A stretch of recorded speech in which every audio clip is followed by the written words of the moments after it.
They were in our living rooms, our childhoods, then vanished like ghosts, without a single goodbye. What really happened to the stars we thought we'd never lose? There was a time in the 1990s when Jonathan Taylor Thomas was not just a name. He was the face on every magazine cover, the poster on thousands of bedroom walls, and the voice behind a Disney lion that made us cry. He was the boy next door who also happened to be the brightest star on one of the most beloved shows of the decade. Home Improvement turned him into a household name, and his role as young Simba in The Lion King cemented his place in pop culture forever.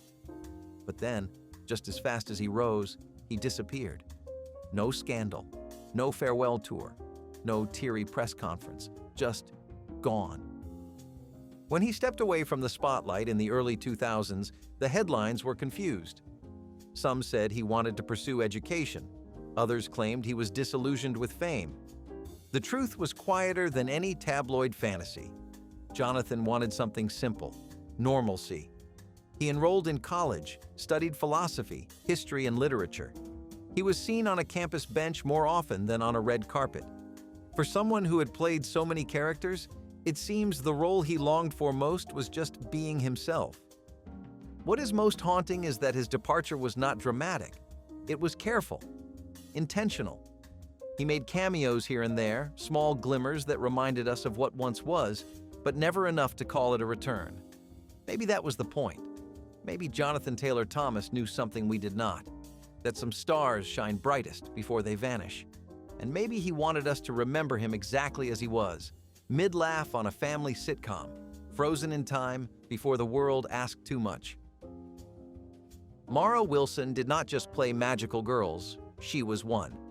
To anyone growing up in the 90s, she was the bright-eyed child who brought life to characters we adored. Whether she was teaching a cruel headmistress a lesson in Matilda or navigating grief in Mrs. Doubtfire, Mara had a presence that was impossible to ignore. She had a warmth that could cut through any screen and land softly in your heart. And then, almost overnight, she was gone. Not fallen, not broken, just elsewhere. As it turns out, Hollywood was not the sanctuary it pretended to be. Mara's decision to leave was not sudden, but it was necessary. The industry that once celebrated her began to suffocate her. By the time she was a teenager, acting felt more like a performance off-screen than on. She was growing up in a space that did not allow her to grow. So she walked away. From the lights, the scripts, the expectations, and toward something truer. Mara became a writer, an advocate, a voice for children who never had one. She opened up about mental health, grief, and what it meant to be a child star when the cameras stopped rolling. And while we lost her as an actress, we gained her as a witness to a world most of us never see. The one behind the curtain, the one without the glitter. Her words became a new kind of performance, honest, brave, and often heartbreaking. Some child stars fade because the world forgets them. Mara chose to disappear because she remembered herself, and in doing so, she showed us that there is life after the applause ends, a life of purpose, of survival, of healing.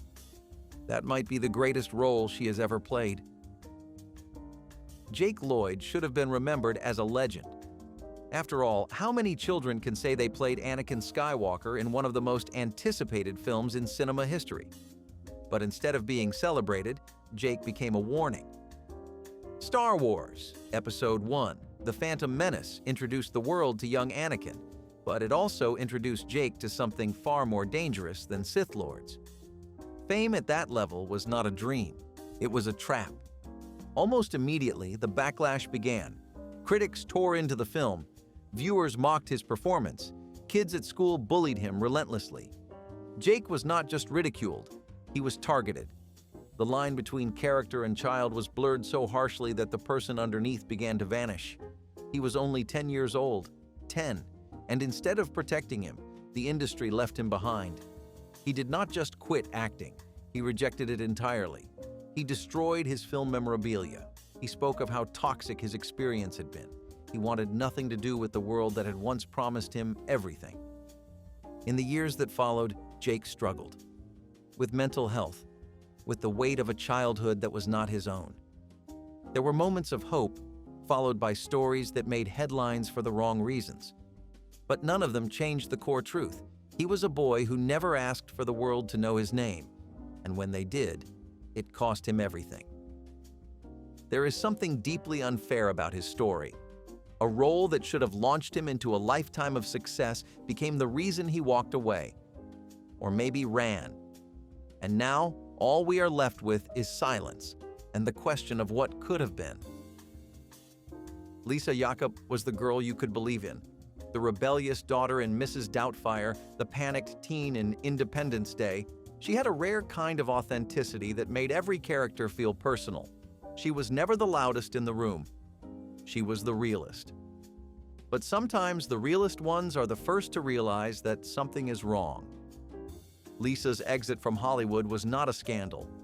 It was a quiet refusal, a soft rebellion, a truth spoken out loud. By age 14, she was told she could not return to her school because filming conflicted with attendance. Robin Williams even wrote a letter to try to help her stay. But the message was clear. Being an actor meant choosing performance over personhood. Lisa never forgot that. The dissonance between who she was and who she was paid to be grew louder with every role. Eventually, she chose to leave. She moved away from the industry toward a life that made more sense. Writing, advocating, healing. Like Mara Wilson, Lisa began to speak openly about anxiety, trauma, and the quiet devastation of child fame. Her memoir, You Look Like That Girl, does not glamorize the past. It reclaims it. It turns a fading spotlight into a candle, gentle, true, and still burning.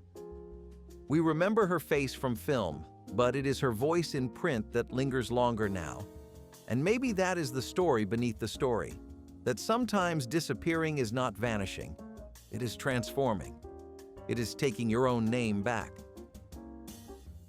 Michael Oliver was the kind of kid who could turn chaos into comedy. As Junior in Problem Child, he was everything the title promised. Wild, loud, hilarious, and just a little dangerous. He was not your typical sweet-faced Hollywood kid. He was a troublemaker you could not help but love. And then, like the perfect punchline to a joke we did not see coming, he was gone. His exit was sudden, but the signs were always there. The Problem Child films made money, but they also made problems. Legal disputes, managerial chaos, allegations of financial exploitation. Behind the scenes, Michael's world was unraveling before it even had a chance to begin. By the time he was a teenager, the industry had already burned him out. He did not just step away, he stepped back into anonymity. And he has rarely looked back. Today, Michael lives far from Hollywood's orbit. He is not trying to reclaim fame. He is not on reality shows or writing tell-all books. He is just living, quietly, on his terms. And that silence says more than any interview could. It says he chose peace over applause, privacy over profit. That, maybe the only happy ending left for a child actor, is to become someone the world forgets. It is easy to think of these stars as lost, but maybe they are not lost at all. Maybe they just escaped. And in Michael's case, maybe disappearing was the bravest thing he ever did. Mike Vitar was the kind of kid who made every summer feel like it could last forever. As Benny the Jet Rodriguez in The Sandlot, he was a symbol of speed, freedom, and the unbreakable magic of childhood friendship. And in the Mighty Ducks sequels, he brought that same fire to the ice. He was not just playing characters, he was becoming memories, the kind that stuck with you long after the credits rolled. But somewhere between the bases and the blue lines, Mike disappeared. There was no farewell press tour, no dramatic scandal, just a quiet exit in the late 1990s, as if he had run the bases one last time and never looked back. While the world was still quoting his lines and wearing Sandlot t-shirts, Mike was stepping into a new uniform, one that would define the rest of his life. He became a firefighter, a real one, not a role, not a scene, a life-risking, people-saving, dawn to dusk kind of job. It is the kind of pivot that tells you something about who he truly was. Fame might have found him, but it never changed him. And while the industry kept calling, Mike had already answered a different kind of call. There is something poetic about that. A child star walking away not out of failure but out of purpose. He did not want to be remembered. He wanted to matter. And maybe that is why his disappearance feels less like a loss and more like a story we were lucky to witness, even if only for a while. Because some heroes do not wear costumes on screen. Some wear helmets and carry hoses. Eric Persullivan was the kind of weird you wished you could be. As Dewey on Malcolm in the Middle, he stole every scene without ever trying. He was odd, unfiltered, a little too smart, and strangely wise beyond his years. You never quite knew what he would say next, and that was the charm. In a show packed with chaos and punchlines, Dewey was the quiet chaos, the unexpected storm. And then, just like that, Eric faded into the silence. When the series ended, so did his career. Not with a bang, but with an empty space where we thought he would be. There were no major interviews, no public breakdowns, just Eric, disappearing into the backdrop of real life. He made a couple of small appearances in the early 2000s, but nothing that felt like a return. And after a certain point, the world stopped asking when we would see him again. Because deep down, we knew the answer. Rumors have swirled, speculation has followed, but Eric has never stepped back into the spotlight to explain. And maybe he does not owe us that. Maybe his silence is its own kind of message, that life does not always need to be performed, that not every story gets a sequel. Sometimes the curtain falls and the actor just walks away. But there is something haunting about it, something unfinished. Because Dewey was not just a character.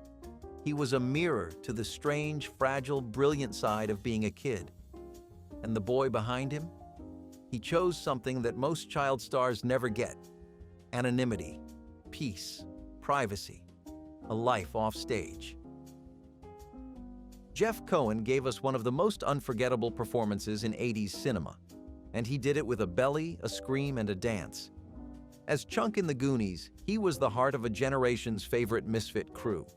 He was not cool, not slick, not heroic in the classic sense, but he was real, and that made him unforgettable. The Truffle Shuffle became legend, and so did Jeff. But then, nothing. After the Goonies, Jeff Cohen quietly left the screen behind. No chase for bigger roles, no desperate clinging to fame. Instead, he did something few expected. He reinvented himself. While Hollywood was busy trying to fit him into boxes he had already outgrown, Jeff walked away and studied law. He became an entertainment lawyer, not a punchline, not a sidekick, a force. Today, he is behind the scenes, navigating contracts instead of scripts, protecting artists instead of performing as one. And the irony is beautiful. The kid who once had to shout to be heard now helps others speak for themselves. He is powerful, respected, and deeply grounded in the very industry that once tried to define him. His story is not just about transformation. It is about reclaiming identity, about proving that child actors are not frozen in time. They grow, they evolve, and sometimes the most heroic thing you can do is trade the spotlight for something quieter, but just as impactful. Jeff Cohen did not just disappear. He became something more. Taran Noah Smith was the youngest son in Home Improvement, the awkward, often forgotten middle child of the Taylor family. He grew up on screen, his voice deepening as the seasons passed, his expressions maturing as America watched from their living rooms. But behind the jokes and tool puns was a boy who never asked for any of it. Fame was something that happened to him, never something he chased. When the show ended, Taran was just 17 years old. He did not celebrate his Hollywood success. He walked away from it, completely. He distanced himself from the industry, from the money, from the spotlight. Instead, he turned towards something far more grounded: veganism, sustainable living, building homes with alternative materials, and running a food company that served organic meals to schools. While others searched for ways back into television, Taran planted his feet firmly in the soil, literally. His story is not flashy, it is not headline-grabbing, but it is powerful. He has spoken about how alienating childhood fame can be, how it distorts your sense of self, your future, your place in the world. Taran did not want to be remembered for punchlines or reruns. He wanted to build something real. And while the world may have forgotten his name, it is clear he never forgot who he was. There is something beautiful about a child star who grows up and becomes exactly who they needed when they were young. Taran Noah Smith disappeared from our screens, but maybe that is because he found a better way to show up in the world. Danny Lloyd gave one of the most iconic performances in horror history, before he even knew what horror was. As little Danny Torrance in The Shining, he whispered red rum into our nightmares and stared blankly into a future he could not escape. But off-camera, Danny Lloyd was not haunted. He was just a child with a quiet voice and a curious mind. And when the cameras stopped rolling, he did not chase the fame. He simply went home. He was only 6 years old when Stanley Kubrick cast him. Kubrick famously shielded him from the darker parts of the film, never letting him realize just how terrifying his role was. That protection became prophetic. Because after one more acting job, Danny Lloyd left Hollywood entirely. No talk shows, no press tours, no desperate clinging to a child role, just a vanishing act that felt almost supernatural. He became a biology professor, a husband, a father. He spent decades away from the limelight, content to live in a world where no one recognized his face, only his kindness. When he finally gave an interview years later, it was not to reclaim fame, but to reflect on how grateful he was for a normal life, one where he could grow up, finish school, and become someone beyond the boy who rode a tricycle through a haunted hotel. It is easy to forget that behind every iconic child role is a real child. And sometimes, the best twist in a horror story is that the kid made it out, safe, happy, whole. Danny Lloyd disappeared, but not because he was lost, because he was found. Charles Herbert was not just a child actor, he was the child actor of the 1950s. With over 40 feature films and dozens of television appearances before the age of 16, he was a household name at a time when television was still earning its place in the American living room.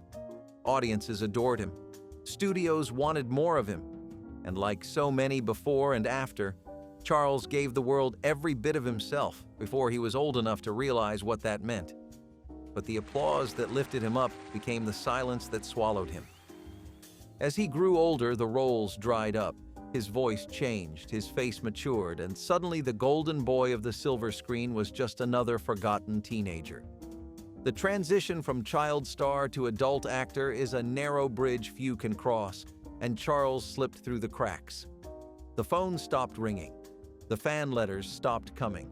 The boy who had once earned more than his own parents now found himself struggling to survive. He spoke, later in life, with haunting honesty about the pain of growing up in the spotlight, about being used, managed, and then left behind. He battled addiction, faced poverty, and for years, he vanished from the public eye. But unlike many who disappear in silence, Charles eventually came back, not to act, but to tell his story, to warn others. He never blamed the audience. He never lashed out at the industry. He simply revealed the truth, that childhood is not a commodity. And fame, especially when given to a child, is never a gift without cost. Charles Herbert did not just disappear. He faded, slowly, quietly, and with more grace than the world ever gave him. Dana Plato was America's big sister. As Kimberly Drummond on Different Strokes, she brought heart, warmth, and grace to a sitcom that dared to tackle hard truths. She smiled through the screen like someone who had it all together, but the truth behind her eyes told a different story. Fame came quickly, too quickly, and it never taught her how to hold on to herself. After Different Strokes, the offers stopped. The industry moved on. Dana did not. She fought hard to stay relevant, to find herself in a world that had already moved past her. Her choices became more desperate.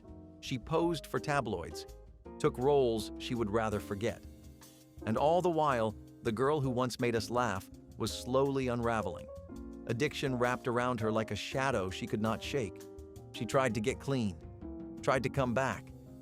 But the pressure of being famous and forgotten is its own kind of poison.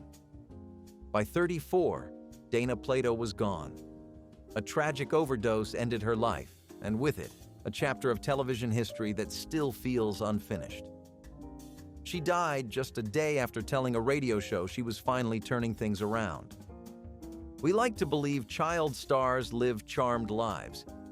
Dana reminded us that charm can be a mask, that behind every laugh track there might be a cry for help we cannot hear. Her story is not just a cautionary tale, it is a heartbreak that never quite stopped echoing. Jimmy McNichol was not just a teen idol, he was the teen idol of the late 1970s.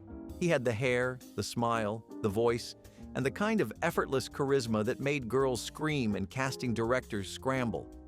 He starred in films, television, and even had a short-lived music career with his sister Christy. But just when it seemed like he was destined to become a permanent fixture in pop culture, Jimmy did something nobody expected. He walked away. By the early 1990s, Jimmy had stepped back from acting completely. Not because the roles stopped coming, not because of scandal, but because he wanted something deeper than fame could offer.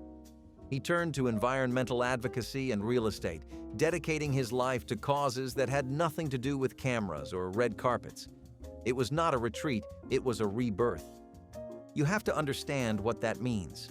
To walk away at the height of popularity, to say no to the world's applause and yes to your own quiet purpose. Jimmy could have tried to stay in the spotlight forever. He could have milked his fame into middle age. Instead, he chose a life rooted in service, sustainability, and simplicity. Today, he lives peacefully, far from the noise of the industry that once adored him. He still speaks occasionally about his past, but never with bitterness, just gratitude. And maybe that is the lesson here, that some disappearances are not a fall. They are a return to solid ground. Quinn Cummings was never the kind of child star who felt like a product. She was sharp, sincere, self-aware in a way that made her Oscar-nominated performance in The Goodbye Girl feel like more than just acting. It felt like truth. She was the clever kid who said what the adults were too afraid to, but even at her brightest, Quinn was already seeing through the glitter. She left acting before the industry could wear her down, before the roles dried up, before she became someone she did not recognize. Instead, she did something rare. She left on her own terms. Quinn became a writer, an entrepreneur, a commentator. Her essays cut like glass, funny, brutally honest, always thoughtful.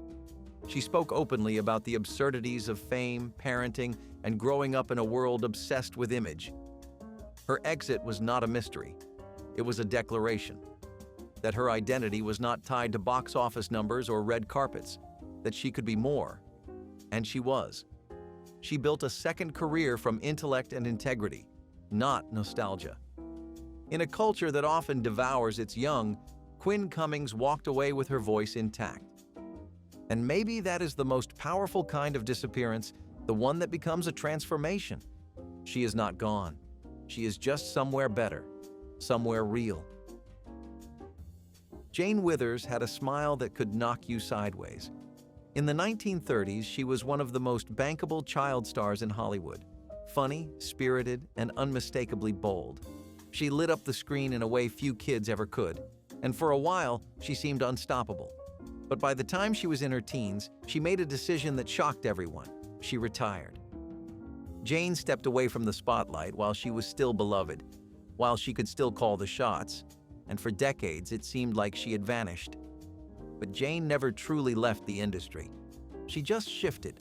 She returned years later, not as a starlet, but as a character actor and voice performer. She reinvented herself quietly, steadily, and with an incredible sense of grace. Most of her later fans knew her not as the little firecracker from the 1930s, but as Josephine the plumber from television commercials in the 1960s. That is how versatile she was, able to charm audiences across generations without clinging to old glories. She was not trying to be a child star forever. She was just trying to be Jane. Her journey is not one of heartbreak, but evolution.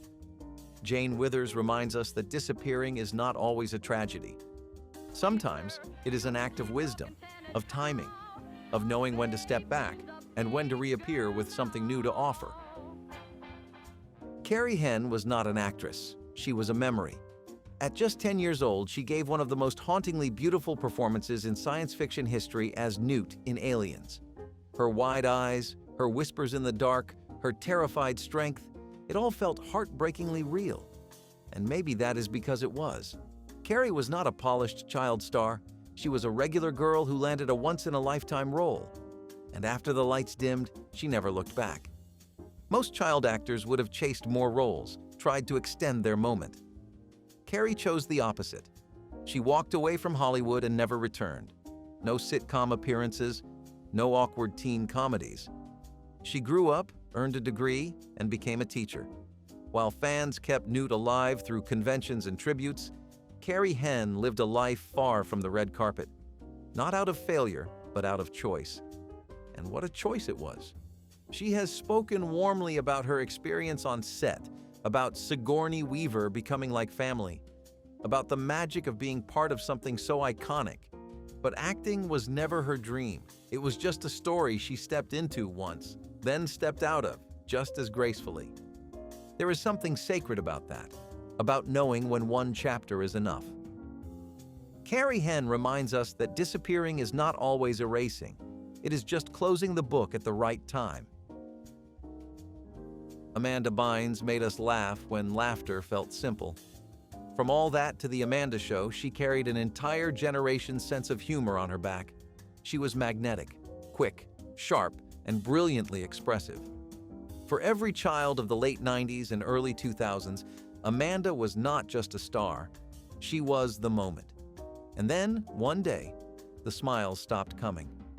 The world watched as Amanda's story began to shift. Headlines replaced punchlines. Her brilliance began unraveling in front of millions. Social media, paparazzi, cruel late-night jokes, it all became part of her unraveling. Mental health challenges took center stage, and the industry that once cheered for her now seemed to look away. But Amanda never gave up. She stepped out of the spotlight and into treatment. She focused on healing, on education, even enrolling in fashion school. She spoke about her struggles with painful honesty, never pretending things were easier than they were. It was raw, it was heartbreaking, and it was real. Today, she keeps a low profile, trying to rebuild something private and safe. The child who once lit up screens is now simply trying to find peace. And maybe that is the bravest role of all, not the comeback, but the quiet. Amanda Bynes may have vanished from our screens, but she never stopped mattering. Cory Hay did not just define the 80s, he was the 80s. With his wild grin and soft vulnerability, he was the teen idol who made every awkward kid feel seen. The Lost Boys, Lucas, License to Drive, he was everywhere. And yet at the height of his fame, Cory was already crumbling. The camera loved him. The system did not. Addiction found him early. Fame made it easier to hide. The sparkle that once made him shine started to look like a warning light no one wanted to notice. He tried to get clean, again and again. But the weight of being a star before you are even fully formed, it never really leaves. His friendship with Corey Feldman became its own tragic echo. Two kids trying to survive an industry that offered no protection. Cory Hay wanted so badly to be okay. You could see it in his interviews, in the way he talked about his childhood, about how he missed being a person, not a product. In 2010, he died from complications related to pneumonia. But everyone knew that the long war with addiction had written the earlier chapters. He was just 38, a boy frozen in time, never really given the space to grow up before the world asked too much of him. Cory Hay disappeared long before he died, and that may be the saddest part of all. Haley Joel Osment saw dead people, and then he saw no one. As the wide-eyed child in The Sixth Sense, he stunned the world. Critics, Audiences, directors, everyone called him a prodigy. And for a while, he lived up to every inch of it, role after role, award after award. But then, the industry did what it always does. It moved on. Or maybe Haley did first. He made the boldest move a child star can make. He disappeared by choice, not by scandal. In doing so, he proved that fame did not own him, even when the world tried to claim him. Instead of chasing fame into his teenage years, Haley made a decision most child stars never even consider. He stepped away, went to college, lived among classmates who barely knew he had once terrified Bruce Willis on screen. He studied acting not to keep the fame alive, but to understand it better, to rebuild it on his own terms. And when he did return, it was not as the fresh-faced boy we remembered. It was as a character actor, bearded, funny, strange. He leaned into roles that were bizarre, offbeat, sometimes unrecognizable, and maybe that was the point. He had no interest in being who we remembered. He wanted to be someone new. Haley never really disappeared. He transformed, quietly, with grace. He avoided the crash, the scandal, the tragedy. And somehow, that made him stand out even more. In a world of child stars who vanish under the weight of what they were, Haley Joel Osment simply chose to become something else. Anissa Jones was sunshine trapped in a little girl's voice. As Buffy on Family Affair, she was the sweet-hearted soul of a show built on charm and innocence. America fell in love with her instantly. She made the impossible seem possible, that a child could carry the emotional weight of an entire series. And then, just as fast as she arrived, she was gone. She did not get the safety net she deserved, just the spotlight and then the silence. Her fame had an expiration date, but the trauma it left behind did not. After Family Affair ended, Anissa struggled to find new roles. She tried to return to school, tried to live like a normal teen, but the world would not let her. The fame she had earned so young had now become a cage. The pressure to stay perfect, the judgment for simply growing up, and worst of all, the silence from the people who once fought to cast her. By her mid-teens, she was already adrift, experimenting with drugs, battling depression. In 1976, at just 18 years old, Anissa Jones died of a drug overdose. The coroner called it one of the most severe cases they had ever seen. But for those who knew her story, it was not shocking. It was devastating, but not surprising. She had been failed by the system, by the adults around her, by a world that used her smile and discarded her soul. Anissa Jones should have grown up to play more roles, to become a woman, not just a memory. Instead, she became a symbol of what happens when fame outgrows the child it was built on. Her voice still echoes in the minds of those who watched her, a voice full of sweetness, pain, and longing, a voice that said goodbye before she ever had the chance to. Aliens in the Family was one of those shows that made you do a double take.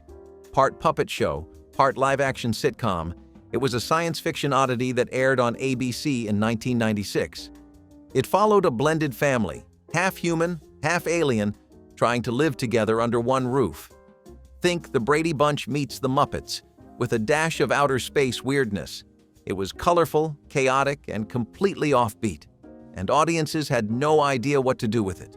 Children were confused, parents were indifferent, critics were baffled. The puppet characters, created by Jim Henson's Creature Shop, were impressive, but the tone of the show constantly bounced between wacky and heartfelt, never quite landing on either. One moment, you had alien dad jokes and slapstick burps, and the next, you had tearful lessons about acceptance and identity. It didn't just blur tones, it erased the lines completely. In doing so, it gave some kids their first glimpse of what it meant to feel different and still be loved. The jokes often missed. The emotional moments felt too strange to sink in.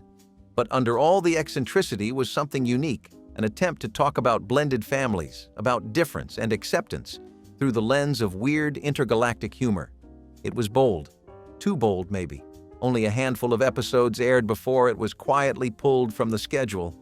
It has since become a punchline in weird TV retrospectives. But there is a generation of viewers who caught those few episodes wide-eyed, wondering if they had imagined the whole thing. For them, it was not just bizarre, it was oddly touching. The show tried to say something about what makes a family and how love looks different across space and species. It had glitz, it had charm, and it had the Las Vegas Strip, but it never had the audience.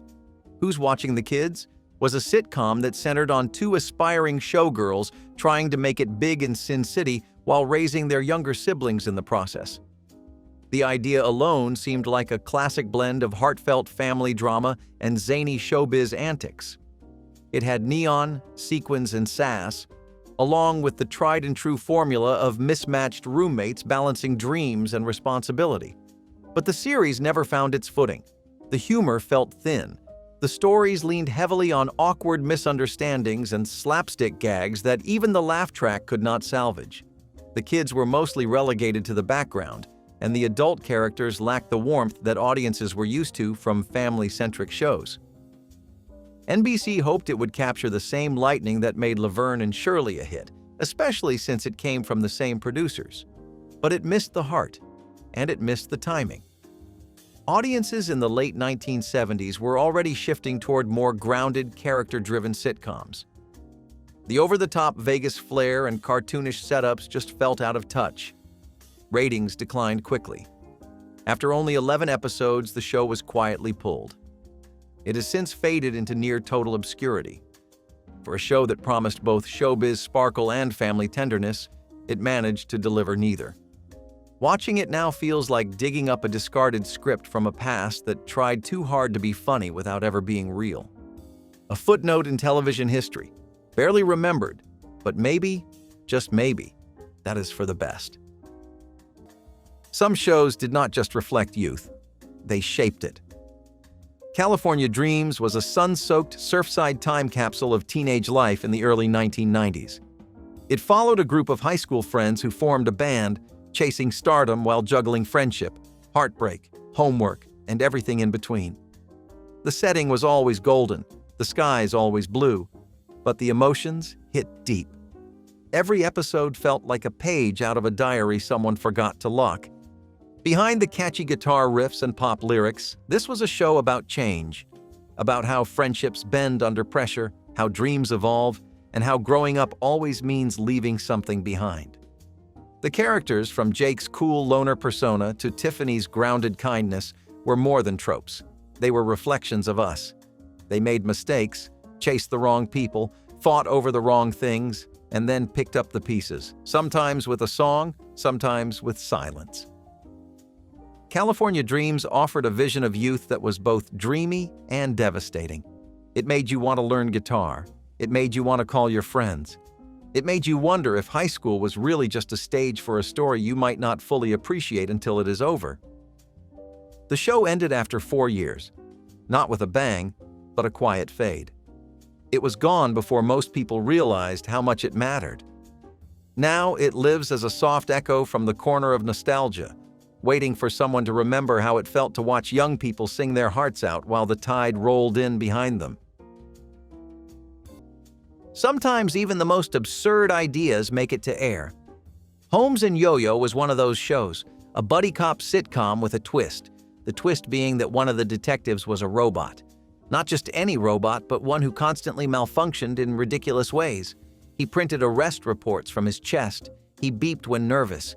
He got magnetized at crime scenes and once even had a phone ring inside his stomach. It was meant to be charming, quirky, maybe even futuristic. But what viewers got was a surreal nightmare in sitcom form. The jokes were so forced they felt like they had been written by a machine, too. There was no rhythm, no warmth, and no real chemistry between the human and the android. Critics called it embarrassing. Audiences were baffled. And while children might have giggled at the silly gadgets, most adults changed the channel in quiet disbelief. Behind the scenes, there was desperation. The creators tried to patch things up, sharpen the humor, humanize the robot. But it was too late. The show aired just 13 episodes before it was pulled from the schedule. It left behind almost no cultural footprint. It is hard to believe it existed at all, but that is what makes it unforgettable in all the wrong ways. This one did not need a script. An American Family was the first of its kind, a raw, unscripted look into the real life of a real family, the Louds. And America was not ready. When it aired in 1973, it shattered every idea we had about what family television meant. This was not fiction. This was not safe. The Loud family fought, cried, broke down on camera. We watched a marriage fall apart. We saw a son come out as gay on national television at a time when even saying the word was taboo. Viewers were shocked, some were angry, others felt seen for the first time. The Louds were not perfect, and that was the point. This was a mirror held up to the nation, and not everyone liked what they saw. The show only aired once, in a 13-part documentary format, but its ripples never stopped. It inspired decades of reality television, but none captured the raw honesty of this one. An American Family vanished not because it failed, but because it told the truth. A truth that television, and maybe the country itself, was not yet ready to hear. Watching it now is like opening an old wound. You see how far we have come, but also how far we have not. The Louds were just a family, but they were also a revolution. The Colgate Comedy Hour was not just another variety show, it was an event. Airing live from 1950 to 1955, it brought the electric chaos of the stage directly into the homes of millions. Hosted by a rotating cast of comedy legends like Dean Martin and Jerry Lewis, Eddie Cantor, and Abbott and Costello, the show captured a kind of energy that no scripted sitcom ever could. It was unpredictable, unpolished, and wildly entertaining.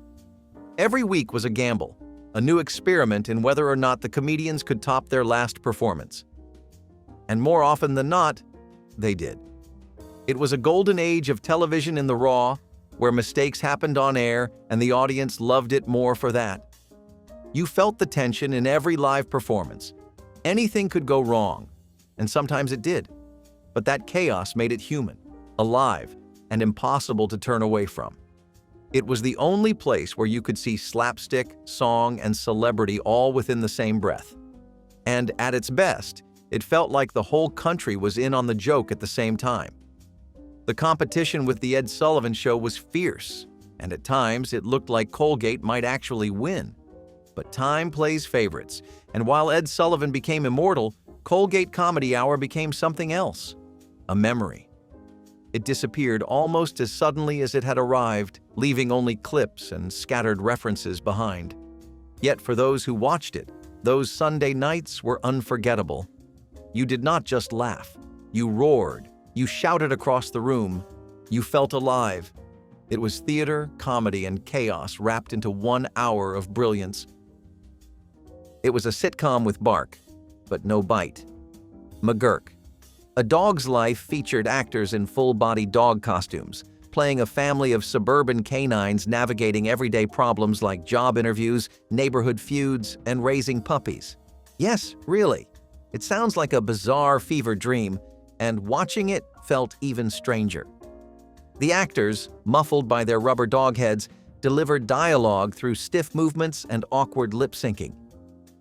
The humor relied on canine puns and human situations made weirder by the fact that everyone was dressed like a golden retriever.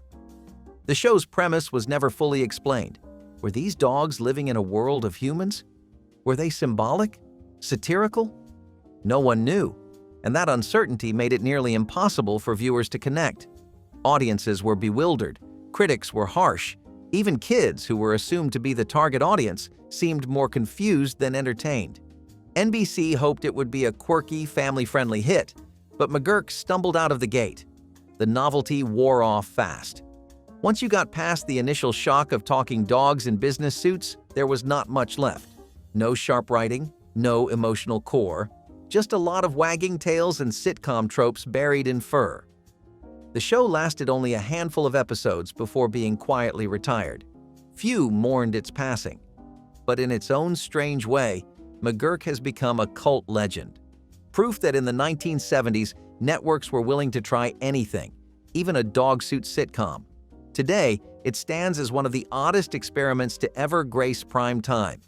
a surreal reminder that television's strangest ideas sometimes make it all the way to air.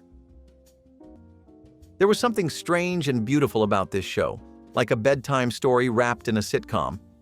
Nanny and the Professor was about a mysterious English nanny named Phoebe Figalili, who arrived out of nowhere to care for the chaotic household of Professor Everett and his 3 kids. She had an air of magic about her, never overt, never explained, but always understood. This was not a flashy show.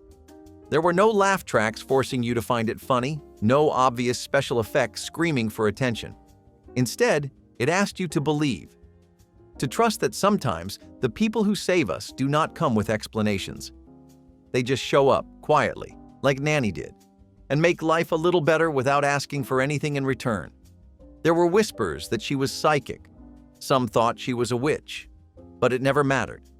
What mattered was that she taught 3 kids and a tired, widowed professor how to feel joy again. And for a brief moment in television history, that kind of emotional rescue was enough. When the show ended after just 2 seasons, it left behind a strange sense of unresolved wonder. We never found out who Nanny really was. Maybe that was the point. Some people are not meant to stay. They just pass through when you need them most. Like a childhood memory you can almost remember, but not quite. Beauty and the Beast was a fairy tale set in a world of concrete and shadows. From 1987 to 1990, it told the story of Catherine, a lawyer in New York City, and Vincent, a noble beast living beneath the streets in a hidden world. Linda Hamilton brought strength to Catherine, while Ron Perlman, under layers of prosthetics, gave Vincent a quiet, poetic soul. Their love was forbidden, impossible, and entirely real. The show combined crime drama with fantasy, romance with action. It should not have worked, but it did. It spoke to something deep in its audience, a longing for connection in a world that felt increasingly cold. The underground world Vincent lived in was not just a fantasy setting. It was a metaphor for safety, for community, for a different kind of beauty. The show whispered that love could exist without conditions, without judgment, even without surface-level attraction. It did not mock emotion. It embraced it like something sacred. And in doing so, it gave viewers permission to believe in gentleness, even in a brutal world. Beauty and the Beast earned a devoted fan base, one that continues to cherish the show today. But in the mainstream, it has faded. Newer generations barely know it existed, and that is a shame, because for all its melodrama and mythical flourishes, it was sincere. It believed in love without irony. It dared to show vulnerability in a genre that often avoided it. It was bold, too bold maybe. Hot L Baltimore came from Norman Lear, the mastermind behind groundbreaking hits like All in the Family and Maude. Based on a stage play by Lanford Wilson, the show was set in a rundown hotel filled with outcasts, dreamers, and people society had quietly ignored. Prostitutes, illegal immigrants, transients, they all called the hotel home. And that was exactly the problem. In a time when primetime television was still finding its nerve, Hot IL Baltimore pushed the line so far forward that many stations refused to air it at all. The show tackled sex, poverty, racism, and identity, topics that were still taboo even by Lear's fearless standards. There was no laugh track to soften the edges, just conversations that felt uncomfortably real. Critics were split. Some praised it as raw and unflinching. Others found it too confrontational. And while Lear had managed to make controversy work in the past, this time the balance tipped. Viewers were unsure whether they were supposed to laugh, cry, or change the channel. Ratings were modest. Affiliate pushback was fierce. After just 13 episodes, ABC pulled the plug. Hot L Baltimore was gone. But it left a mark. It showed just how hard television had to fight to reflect real life, and how easy it was for something honest to be labeled too dangerous. Today, the show is rarely mentioned, but it remains a reminder that bravery on screen often pays the price first. This show did not just imagine superpowers, it made you feel like they might happen to you next. The secret world of Alex Mack was every middle schooler's fantasy wrapped in a denim jacket and a bucket hat. When a normal girl named Alex is accidentally doused in a mysterious chemical, she gains powers. She can move things with her mind, shoot electricity from her fingers, and even melt into a puddle. But this was not some glossy superhero tale. Alex did not become famous or powerful. She became hunted, and afraid, and different. The show was about more than abilities. It was about the isolation of adolescence, about hiding who you are because the world is not ready, about balancing science homework with secret identities, friendship with fear. Alex was smart, brave, vulnerable, and deeply human. Her world was not filled with capes and explosions, but with skateboards, lockers, and the quiet terror of being discovered. There were corporations chasing her, best friends protecting her, and parents who had no idea what she was going through. That made it real. That made it hurt. The show resonated because it never glamorized its concept. It treated being special as a burden. And for kids feeling weird or out of place, that message was everything. When it ended after 4 seasons, it left behind more than a cliffhanger. It left behind a community of viewers who still wonder what happened to Alex and whether there is still magic hiding just beneath the surface of a normal life. The Many Loves of Dobby Gillis was not your average teenage sitcom. It aired from 1959 to 1963 and had one of the most unique voices of its time. This was a show about a lovesick young man who talked directly to the camera, breaking the fourth wall long before it became a storytelling trend. Dobby was charming, hopelessly romantic, and always entangled in some absurd scheme to win over the girl of the week. But what made the show stand out even more was the presence of Maynard G. Krebs, played by Bob Denver, a beatnik sidekick who recoiled at the word work and became a cultural icon in his own right. The show was funny, sharp, and smarter than it often got credit for. It touched on real themes of class, ambition, and teenage rebellion, all wrapped in a light-hearted, lovable package. Dobby wasn't a rebel or a genius. He was something rarer, a sincere dreamer. He wanted love, he wanted meaning, and he wanted it without irony. It was the first time television said it was okay to be awkward, poetic, and hopeful at once. And it let teenagers be foolish without making them the punchline. It gave American youth a voice, an oddball voice maybe, but a voice nonetheless. Over time, though, it was overtaken by louder, brighter comedies and the rise of more dramatic fare.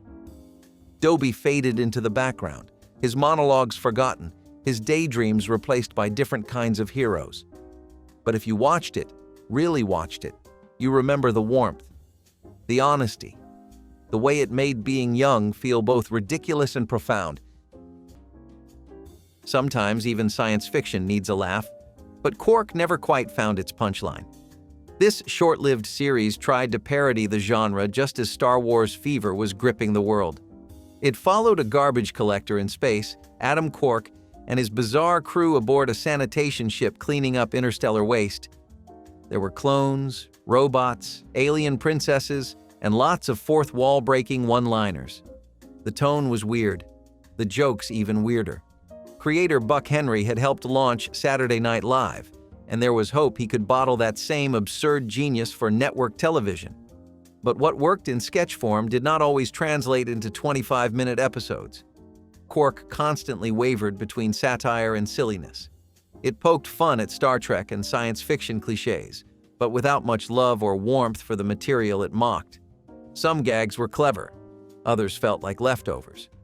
The laugh track made it worse, dulling any potential edge. Critics were puzzled. Audiences were indifferent. NBC shuffled its time slot, hoping something would stick. Nothing did.